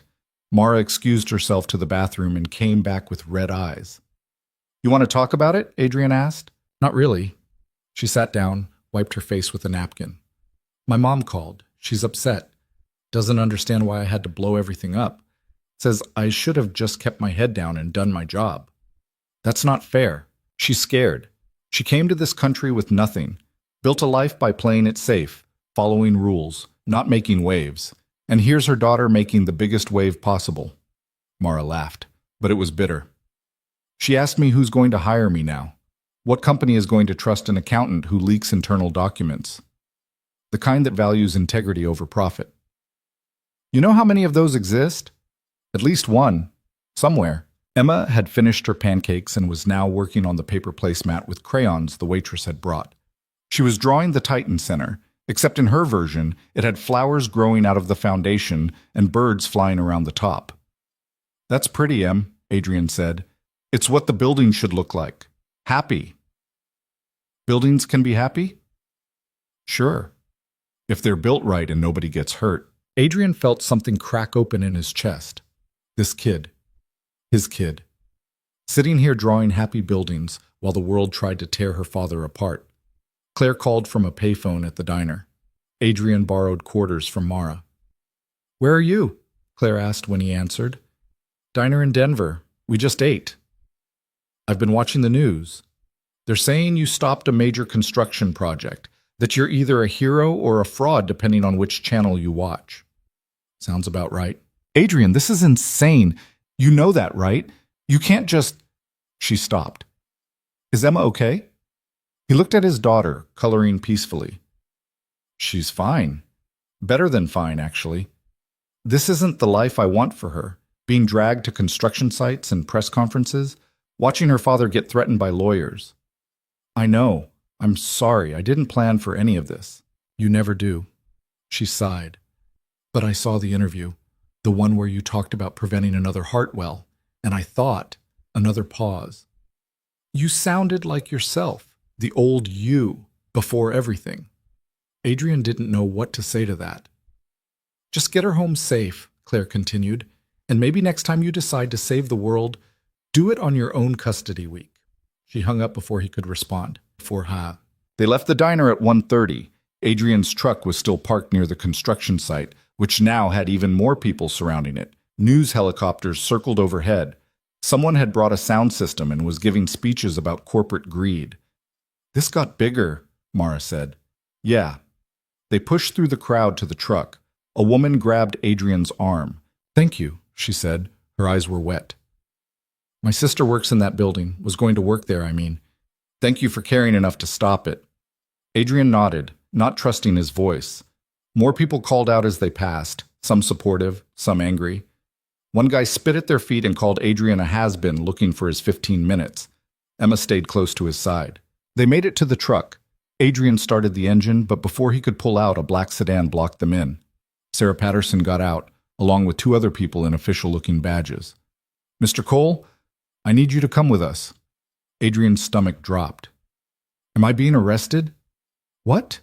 No, we need your help. The investigation is moving faster than expected, and we have questions only you can answer. I have my daughter with me. Patterson looked at Emma. We have a break room with vending machines and Wi-Fi. She'll be comfortable. I don't really have a choice, do I? You always have a choice, Mr. Cole, but if you want this investigation to be thorough and accurate, we need you now. Adrian looked at Mara. Can you? I'll stay with her, Mara said. Take her to get ice cream or something. Just text me when you're done. My phone's dead. Then use the city's phone. I'll wait. He got out of the truck, knelt down to Emma's level. I have to go help these people for a little bit. Mara's going to take you for ice cream. That okay? Emma looked at Sarah Patterson and the badges and the official sedan. Are you in trouble? No, baby. They just need me to explain some things. About the math? About the math. She hugged him. Okay, but get me when you're done. Don't forget. I won't forget. He watched Mara drive away in his truck with his daughter and felt the familiar panic of losing control. But he pushed it down and followed Patterson to the sedan. The building department offices were in a squat concrete building that looked like it had been designed by someone who'd given up on beauty entirely. They led Adrian to a conference room where 3 structural engineers and 2 city officials were already waiting. Mr. Cole, thank you for coming, one of the officials said. He was older, 60s maybe, with the kind of face that had seen too many budget meetings. I'm Robert Davison, Deputy Director of Building Safety. These are our consulting engineers. We've been reviewing your analysis and we need to understand your methodology. Adrian spent the next 3 hours walking them through every calculation. They asked questions. He answered. They challenged his assumptions. He defended them. They pulled up building codes and compared his numbers to the requirements. One of the engineers, a woman named Dr. Sarah Okafor, seemed particularly skeptical. The load factors you're using are conservative, she said, perhaps overly so. I'd rather be overly conservative than under-conservative when we're talking about 42 stories and thousands of lives. But if your factors are too conservative, it makes the foundation look more dangerous than it actually is. The foundation is dangerous regardless of which factors I use.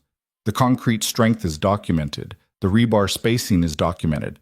Those are facts, not assumptions. Dr. Okafor pulled up a different set of calculations on her laptop. What if we account for the actual loading patterns? Peak occupancy is unlikely across all floors simultaneously. The probabilistic analysis suggests. Probabilistic analysis is great for insurance companies, Adrian interrupted. But I design for worst-case scenarios, because that's when buildings fail. Not during average conditions, during the worst ones. But the cost, I don't care about the cost, I care about whether people die. The room went quiet. Davison cleared his throat. Mr. Cole, we appreciate your passion, but we need to be objective here. Our job is to determine if the building as designed meets code requirements, not if it meets your personal safety standards. Code requirements are minimums. They're the floor, not the ceiling. Any engineer worth their license designs above code. And any engineer worth their license also considers economic feasibility. Adrian stood up. 6 people died in the Hartwell Pavilion because economic feasibility won out over safety. Because a contractor cut corners to save money and I didn't catch it. So forgive me if I'm not interested in finding the cheapest possible way to barely meet code. He walked to the window, trying to calm down. Outside, the city continued its normal operations. People going about their lives, completely unaware that a room full of engineers was deciding whether a building might kill them someday. Dr. Okafor spoke more softly this time. Mr. Cole, I read the Hartwell investigation report. The contractor's deviations were significant. You couldn't have reasonably predicted. I should have caught them during inspection. That's what inspections are for. You're being too hard on yourself. Or maybe I'm being exactly as hard as I need to be. They worked for another 2 hours. By the time they finished, Adrian's head was pounding and his mouth was dry. But they'd gone through every detail of the foundation design, every material specification, every load calculation. Davison closed his laptop. We'll need a few days to compile our findings, but based on what we've reviewed today, I think it's safe to say the stop work order will remain in place, pending a full redesign. So I was right. You were correct that the foundation has significant deficiencies. Whether those deficiencies constitute an immediate danger is something we'll determine in our final report. Adrian wanted to argue, to push, to make them understand that significant deficiencies meant people could die. But he was too tired, and honestly, they'd stop the pour. That was the important part. Can I go now? Yes, but Mr. Cole. Davison stood up, extended his hand. Thank you. for caring enough to fight. We need more engineers like you." Adrian shook his hand, but the words felt hollow. He didn't feel like someone who should be thanked. He felt like someone who'd barely avoided another disaster. They gave him a city phone to call Mara. She answered on the first ring. "We're at Glacier Ice Cream on 15th. Emma's on her third scoop." "Third?" She said her dad was a hero and heroes' daughters get extra ice cream. I didn't have the heart to argue. Adrian smiled despite everything. "I'll be there in 20 minutes. He walked out of the building into late afternoon sun. The city looked different somehow. Or maybe he was different. He'd spent 3 years hiding from this world, and in less than 48 hours he'd been thrown back into the center of it. The ice cream shop was exactly the kind of place Emma loved. Bright colors, ridiculous flavors, staff that treated kids like royalty. He found them at a corner table. Emma had chocolate on her face and was showing Mara something on a borrowed tablet. "Daddy?" She ran over, hugging him hard enough to squeeze the air from his lungs. "Did you fix the building?" "I helped them understand what needs to be fixed. The city's going to make sure it's done right." "So people won't get hurt?" "No, sweetheart, people won't get hurt." She went back to her ice cream, satisfied with this answer. Mara looked at him. "You okay? You look like hell." "Feel like it too." He sat down, suddenly aware of how much his back hurt from the mountain drive and the hours in uncomfortable chairs. They're going to require a full redesign. Could take months. And Redfield? We'll fight it every step of the way, but they'll lose. The evidence is too clear. So we really did it. "Yeah, we really did." Mara's phone rang. She looked at the screen, frowned, then answered. "Hello?" Her face changed as she listened. "Yes, this is her." "Wait, what? When?" She stood up, walking away from the table. Adrian watched her pace near the window, talking rapidly. When she came back, she looked stunned. "That was the FBI." "What?" "They want to interview me. About Redfield. Apparently our story triggered an investigation they've been building for 2 years. Wire fraud, bribery, falsifying building permits across 4 states. She sat down heavily. "They think this goes way beyond the Titan Center."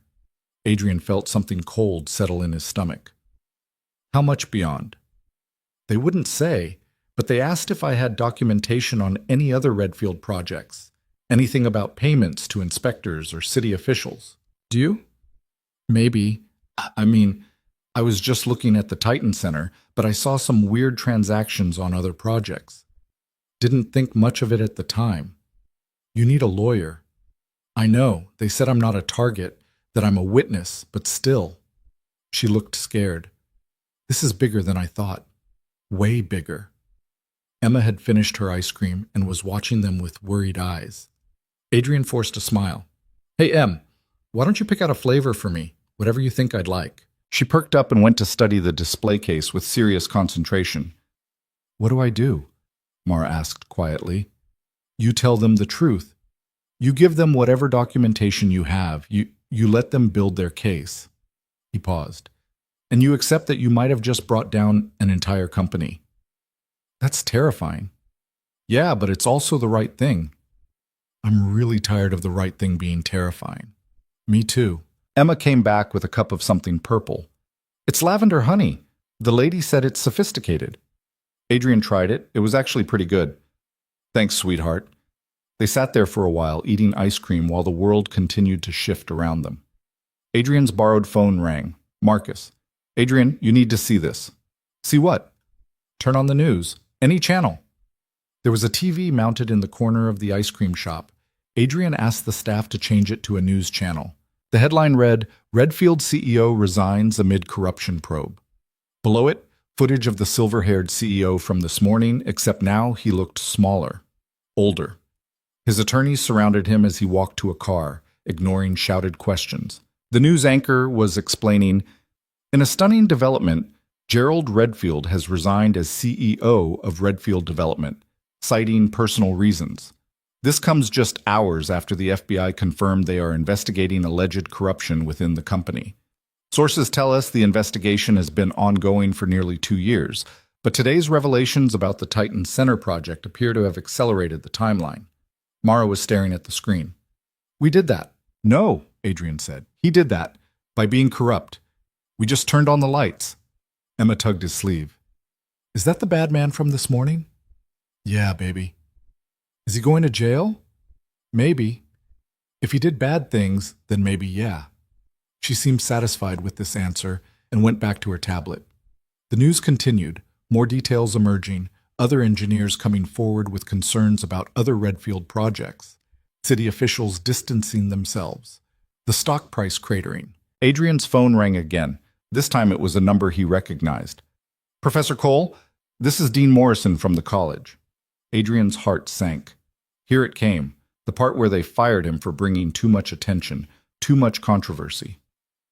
Dean Morrison, I've been watching the news. Quite a day you've had. Yes, sir.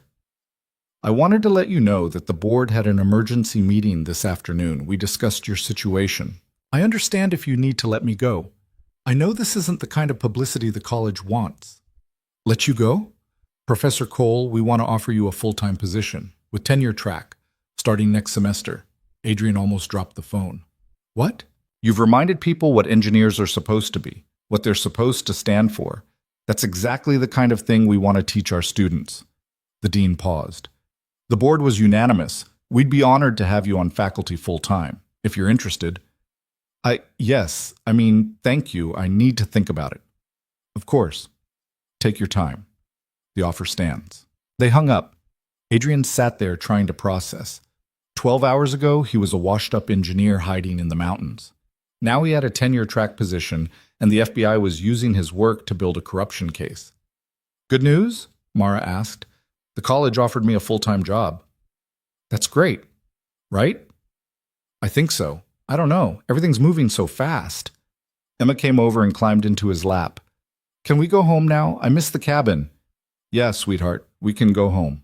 They left the ice cream shop as the sun started to set. The city was painted in orange and gold, beautiful in the way cities can be when you're not looking at their structural problems. Adrian drove them back to the hotel. Emma fell asleep in the back seat almost immediately. Mara stared out the window. What are you going to do? Adrian asked. About the job situation? I don't know. The FBI thing means I probably can't work in corporate accounting for a while. Maybe ever. She smiled, but it was sad. 30 years old and starting over from scratch. 32 years old and doing the same thing, Adrian said. If it helps. Does it get easier, starting over? I'll let you know when I figure it out. At the hotel, they said goodnight. Adrian carried Emma to their room, got her into bed without waking her. Then he sat on the edge of the other bed and finally let himself feel the weight of everything that had happened. His phone, the borrowed one, buzzed with a text from Rachel. Front page tomorrow.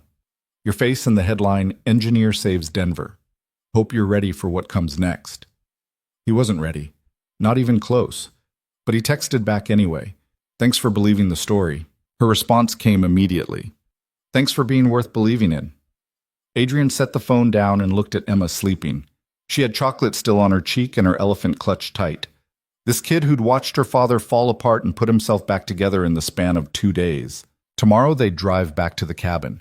He'd have to call Claire, explain everything properly, have to decide about the college job, have to prepare for whatever legal nightmares Redfield was about to throw at him.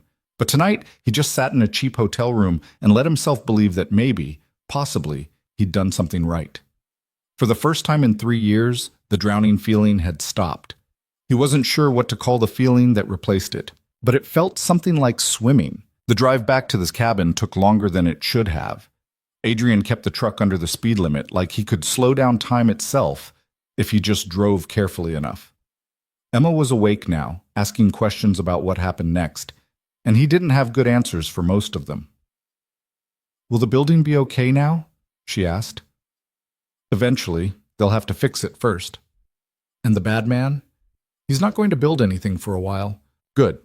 She went back to looking out the window at the mountains rising around them. Daddy, are we going back to normal now? Adrian glanced at her in the rearview mirror.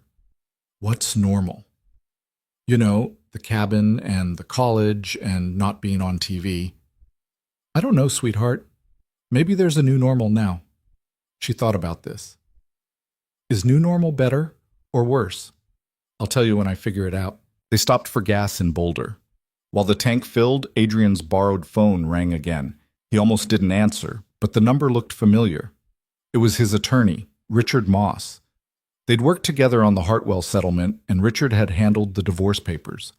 Mostly they talked about mundane things now, tax questions, Emma's college fund. Adrian, I've been trying to reach you for 6 hours. My phone died. What's going on? Redfield's attorneys contacted me. They want to settle. Adrian nearly dropped the phone. Settle what? They haven't even filed the lawsuit yet. They're not going to. The FBI investigation changed everything. They're offering to drop all legal threats against you and Ms. Ellis in exchange for your cooperation with the federal investigation. That's it? No money? No NDA? No admission of wrongdoing? They want you to go away quietly. No more press conferences, no more interviews. You provide your technical analysis to the FBI and then you disappear. Adrian watched the numbers tick upward on the gas pump. And if I say no, then they file the $50 million lawsuit and drag you through court for the next 3 years. Even if you win, the legal fees will bankrupt you. Richard paused. Adrian, take the deal. You already won. The building stopped. The investigation is moving forward. Don't give them an excuse to make your life hell. I need to talk to Mara. She's getting the same offer. Her attorney already called me. I'll think about it. Don't think too long. They want an answer by tomorrow. Adrian hung up and finished pumping gas. Emma had gone into the convenience store for a bathroom break. Through the window, he could see her showing the clerk something on her phone, probably pictures of the protest, knowing her. His borrowed phone buzzed with a text from Mara. Did your lawyer call? What do you think? He texted back. Let's talk when I get to the cabin. Come up if you want. Might be the last quiet we get for a while. Her response? I'll be there tomorrow morning. They got back on the road. The mountains grew taller as they climbed, pine trees pressing in from both sides. Emma fell asleep again somewhere past Netherland, her head against the window. Adrian's mind wouldn't shut off. The settlement offer made sense. It was smart, pragmatic, the kind of thing any reasonable person would take. But something about it sat wrong in his chest. They wanted him to disappear, to provide his evidence and then fade back into obscurity. Maybe that's what he should do. Go back to teaching intro classes and spending his weekends in the cabin. Pretend the last 48 hours never happened, except they did happen. And people knew his name again. And the college had offered him a real position, the kind of job he'd thought was gone forever. The cabin appeared through the trees just as the sun started setting. It looked smaller than he remembered, less like a refuge and more like what it actually was, a place to hide. He carried Emma inside, put her in her bed without waking her. Then he stood in the kitchen, looking at the desk where this whole thing started.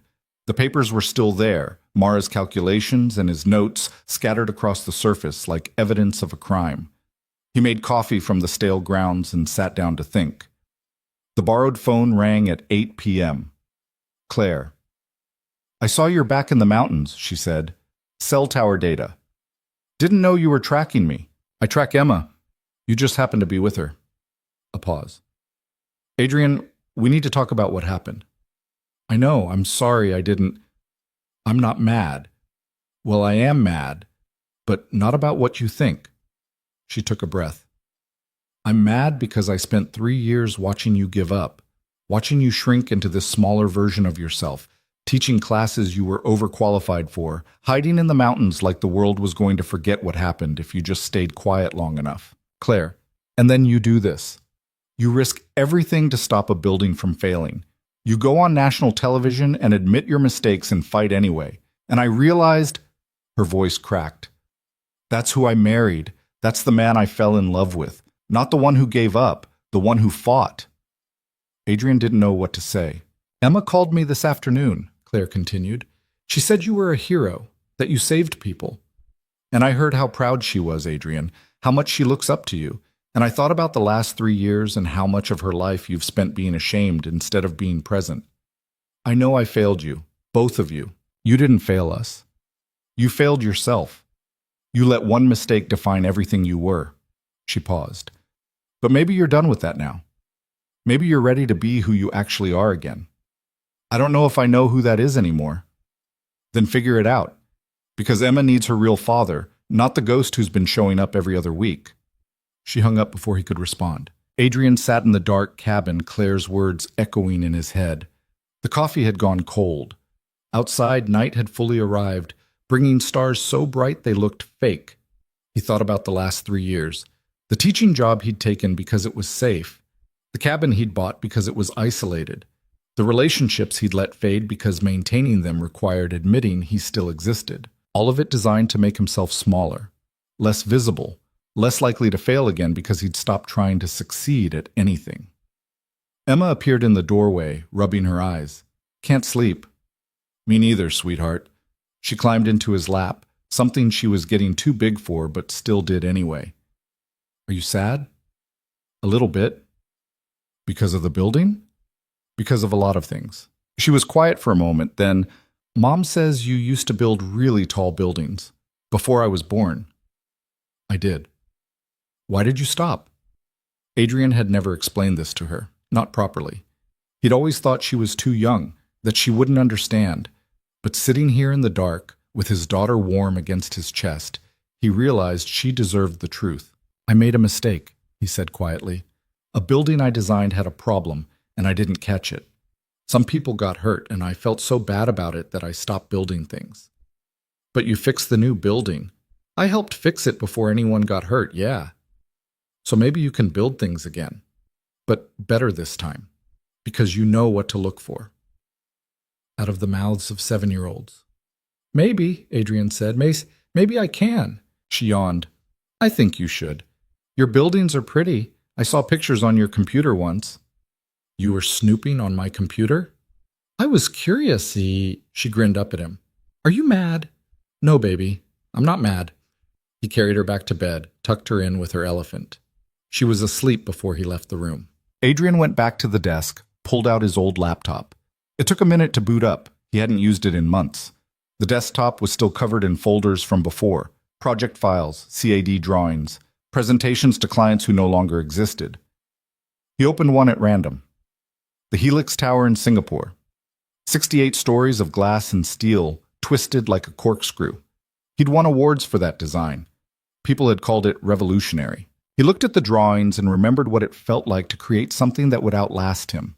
To solve problems no one else could solve. To build structures that became part of a city's identity. When had he stopped believing he could do that again? The borrowed phone rang at midnight.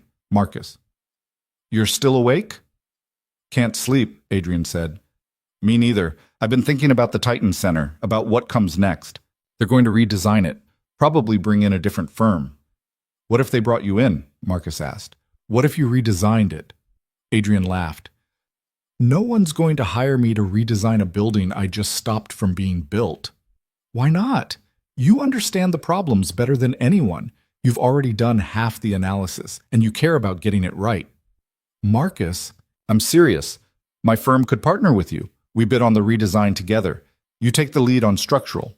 I provide the resources and reputation. We turn this into something good." "That's insane." "Is it? Or is it the most logical solution?" Marcus paused. "Adrian, you've spent 3 years punishing yourself. Maybe it's time to do something different. Maybe it's time to prove you're more than one mistake." "What if I fail again?" "Then you fail. But at least you tried. At least you didn't spend the rest of your life wondering what if." They talked for another hour. By the time Adrian hung up, the idea had started to take shape in his mind. Not just redesigning the Titan Center, but actually coming back to engineering. Really coming back, not just helping with one investigation. It was terrifying. It was also the first thing that had felt right in 3 years. Mara arrived at the cabin at 9 a.m., driving a rental car she'd probably put on a credit card she couldn't afford. She looked tired but determined. "Your attorney called you?" she asked, accepting the coffee Adrian offered. "Yeah, settlement offer. Drop everything, cooperate with the FBI, disappear." "Mine too." She sat at the kitchen table. "I'm going to take it." "Yeah? I don't have a choice. I can't afford a legal battle with Redfield.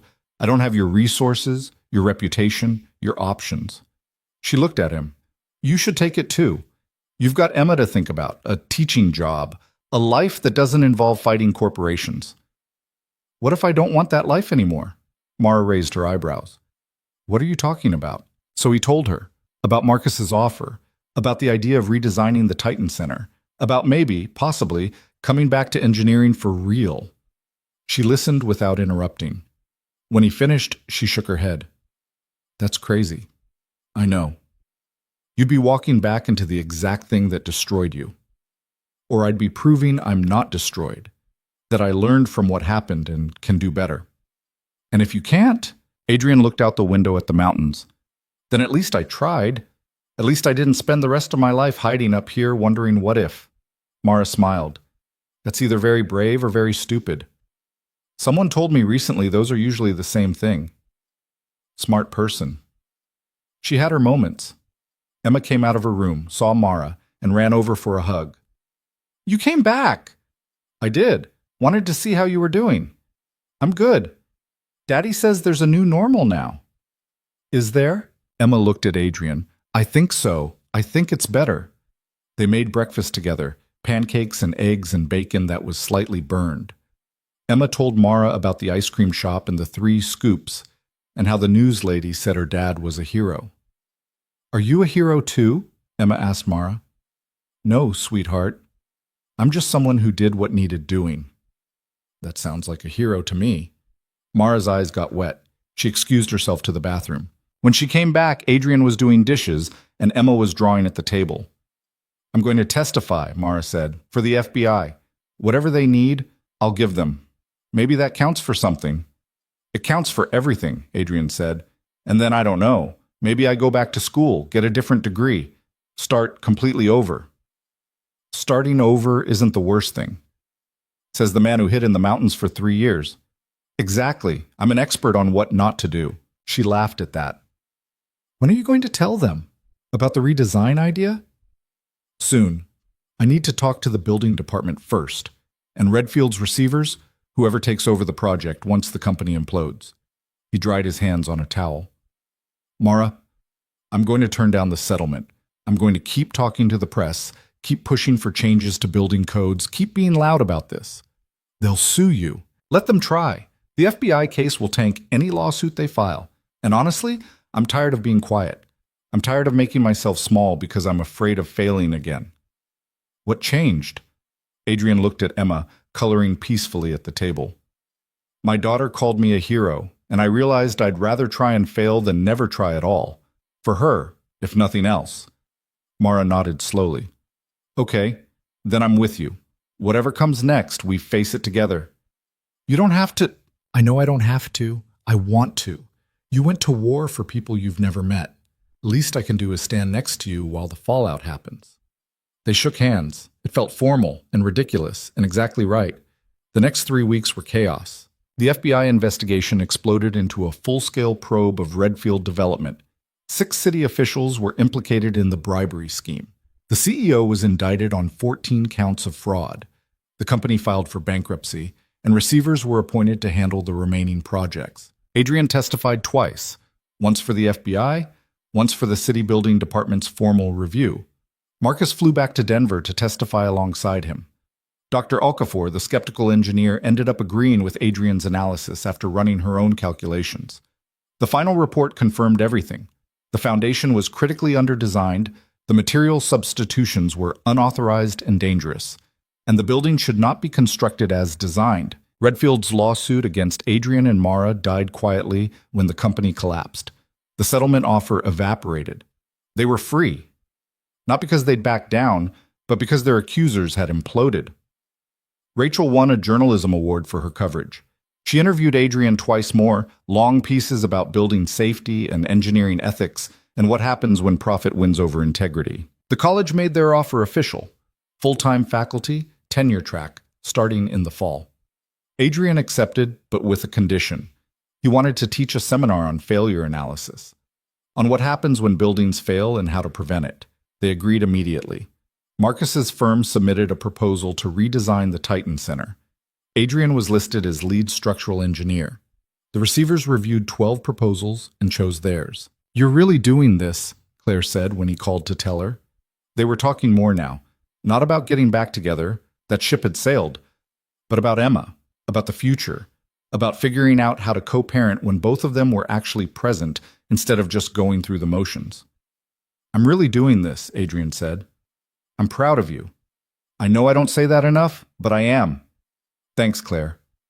Just don't mess it up this time. I'll do my best. Emma started second grade in Boulder. She told her class her dad was an engineer who saved a building from falling down. The teacher called Adrian to verify the story. He confirmed it was basically true, though he left out the parts about death threats and corporate corruption. The teacher asked if he'd come speak to the class about engineering. He said yes. Mara got a job with the FBI's Financial Crimes Unit. Not as an agent, but as a forensic accountant helping them untangle complex corporate fraud cases. She was good at it, really good. Turned out years of following money trails for Redfield had taught her exactly the skills the FBI needed. "I'm actually happy," she told Adrian over coffee one afternoon. They'd stayed in touch, meeting every few weeks to compare notes on how their lives had imploded and rebuilt. "Is that allowed? Am I allowed to be happy after everything?" "I think that's exactly when you're supposed to be happy," Adrian said. "When you come out the other side of something terrible and realize you survived." Did you survive? He thought about it. "I'm getting there." The Titan Center redesign took 4 months. Adrian spent 16-hour days running calculations, checking and rechecking everything, bringing in peer reviews from other engineers. He wasn't going to miss anything this time. Couldn't afford to. Marcus flew in twice a month to review progress.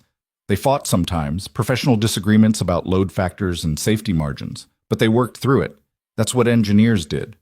They argued about the numbers until the numbers were right. The new foundation design was approved in November. Construction resumed in December, 3 months behind schedule, but built correctly this time. Adrian inspected the site personally every week, walking the foundation before the concrete poured, checking rebar placement, verifying mix designs. The workers recognized him from the news. Some of them thanked him for caring enough to stop the bad design. Some of them resented him for the delay and the jobs lost when Redfield collapsed. He understood both reactions. In January, the Denver Chronicle ran a follow-up story. 1 year after the Titan Center crisis, where were the people involved? Gerald Redfield was awaiting trial, out on bail, his empire destroyed. Sarah Patterson had been cleared of any wrongdoing and was implementing new oversight procedures for construction projects. Mara Ellis was working for the FBI and had helped recover $17 million in fraudulent payments. And Adrian Cole was teaching engineering students about ethics and failure while redesigning the building he'd saved. "Do you think about Hartwell anymore?" Rachel asked during the interview. "Every day," Adrian said honestly. "I don't think that ever stops, but I think about it differently now. Not as the thing that ended my career, but as the thing that taught me what actually matters." Which is getting it right. Not just meeting code or hitting deadlines or making clients happy, actually getting it right so people are safe. That's what you're teaching your students? That's what I'm trying to teach them, along with how to run structural analysis and read building codes and all the technical stuff. But mostly, I want them to understand that our job is to keep people alive. Everything else is secondary. The article ran on the front page. Emma cut it out and put it on the refrigerator in their apartment. Next to her school artwork and a photo of her and Adrian at the Titan Center site, both of them wearing hard hats. In March, the first core columns were poured, properly this time, with the right concrete and the right reinforcement. Adrian was there, watching every truck, checking every pour. Marcus stood next to him, making jokes about how obsessive he'd become. "You're going to give yourself an ulcer," Marcus said. "Probably." "It's going to be fine, Adrian. You designed it right. I designed Hartwell right too, until it wasn't. The contractor screwed up Hartwell. You designed this, you're inspecting it. There's no contractor deviation this time." Adrian knew Marcus was right, but knowing and feeling were different things. He'd probably always have this knot in his stomach when concrete was being poured, this fear that he'd missed something crucial. Maybe that wasn't a bad thing. Maybe that fear was what kept him careful. By April, the foundation was complete. The city inspector signed off. The receivers approved moving forward with the superstructure. The project was officially past the crisis point. Adrian took Emma to see it one evening after school. They stood outside the fence, watching the crane operators preparing for the next phase. "Is it going to be okay now?" Emma asked. "Yeah, sweetheart, it's going to be okay." "Because you fixed it?" "Because a lot of people worked together to fix it. Me and Marcus and the city and all the workers who are building it right." She considered this. "But you started it. You're the one who said something was wrong." "I guess so." "Then you're still a hero." Adrian looked down at his daughter. She was 8 now, taller, smarter, more aware of the world and its complexities. but she still believed her father was someone worth admiring. That counted for something. "I'm just someone who did what needed doing," he said, echoing Mara's words from a year ago. "That's what heroes are," Emma said matter-of-factly. They stood there as the sun set behind the growing building, father and daughter, watching something rise that wouldn't fall. The semester ended in May. Adrian's failure analysis seminar had been popular, 20 students when he'd expected maybe 8. He'd made them read the Hartwell investigation report, made them analyze what went wrong and how it could have been prevented. Some of them asked why he put himself through that, reliving his worst professional moment in front of students. "Because if I can't talk about it honestly, I can't teach you anything worth learning," he'd said. "Failure happens. Mistakes happen. What matters is what you do after, whether you learn from it or let it destroy you." On the last day of class, one of the students raised her hand. "Professor Cole, do you think you're a better engineer now than before Hartwell?" He'd thought about that question a lot over the past year. "No," he said finally. "I don't think I'm better technically. I probably knew more formulas, more code requirements, more design tricks back then. But I'm more careful now, more humble, more aware of what can go wrong. And maybe that makes me better at the job, even if I'm not better at the technical parts." "So failure made you better?" "Failure taught me to respect the stakes. That's not the same as making me better, but it's something." The student nodded, satisfied with this answer. After class, Adrian packed up his office. He wasn't leaving the college, just cleaning out the accumulated debris of a year of teaching, papers and books, and coffee cups that had multiplied when he wasn't looking. His phone rang. Marcus. "We got another project," Marcus said. "Hospital in Fort Collins, 20 stories. They want a seismic redesign. Are you interested?" A year ago, Adrian would have said no. Would have found an excuse, deferred to someone else, retreated to his cabin.